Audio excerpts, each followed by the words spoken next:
In Matthew chapter 24, Jesus gives the signs of the times. And he lists, actually, if you study it closely, Matthew 24 and Luke 21, put the two together, it's the same sermon recorded in two different settings, but the same sermon. There are 17 different negative signs that he gives. And it's pretty graphic and pretty clear.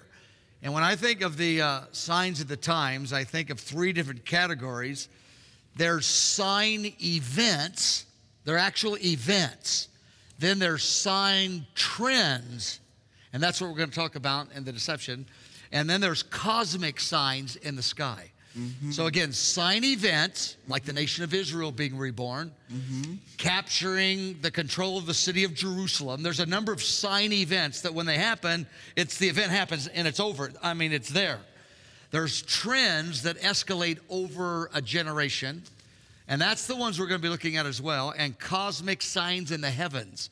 And there's more of those that various servants of the Lord are staring at those and asking for spiritual understanding. And, you know, a lot of us are just learning about that, but that's kind of a new one, those three things. Now, of the signs of the times, Jesus gave a list, pretty aggressive list. The apostles gave, I don't want to say a list, but they gave a number, and the Old Testament prophets did. So when you add up the signs that Jesus said, the ones the apostles said, the ones the Old Testament prophets said, you have the events, the trends, and the cosmic ones. Then you get this whole array of about 50 things to look at.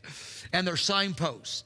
And for the first time, and I'm going to get to your point, I just kind of launched off different here, but for the first time in history, almost every one of those, I'm not saying there's 50 exactly, I haven't actually counted them, but it's a list about that long. For the first time in history, almost every one of them are accelerating on a global level together for the first time in history.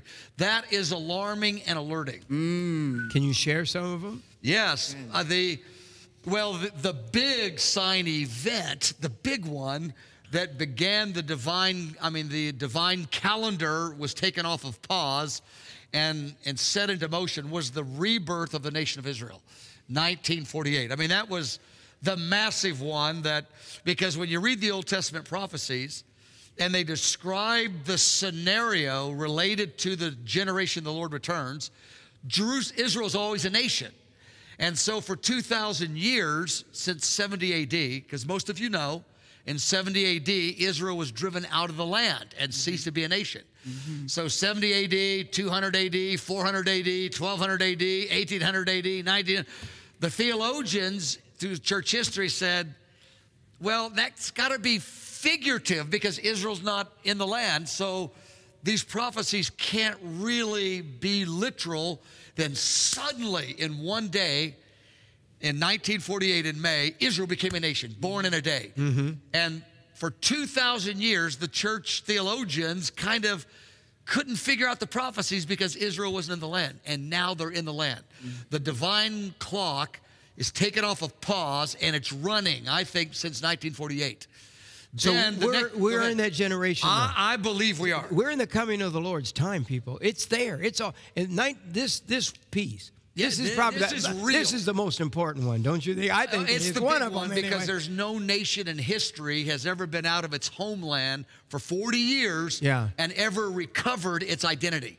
No one in history ever has a nation been out of its homeland for 40 years, recovered its national identity and its ancient language. Never, and it's a historical miracle, unprecedented in the human history. And they were out not 40 years, 2,000 years.